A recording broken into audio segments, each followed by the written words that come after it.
Bakit kami masaya? Pareho kaming may pera. Kung pareho kayong may pera, wala kayong mag-aawayan.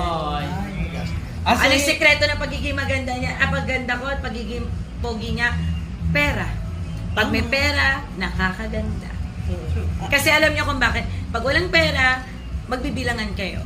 Mag-iintay. Like for example, syempre kung albawa, sa bahay, wala siya, kailangan magbayad ng kuryente, iti-text ko pa siya. Unlike pagka, ma'am, kailangan magbayad ng kuryente, tatawag ko sekretary, bayaran mo na to. Pagdating niya, sino bayad ng kuryente? Ako.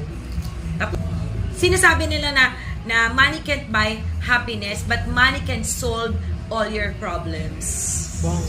And I thank you. At less stress, di ba? Pag walang stress, maganda talaga. Hindi, bakit ba kayo nag-aaway ng nanay mo? Wala maibigay na pera, di ba? Bakit kayo nag-aaway ng jowa mo? Wala rin. Ba't ka walang jowa, di ba? Wala rin pera. Oh. So, in the end of the day, ano?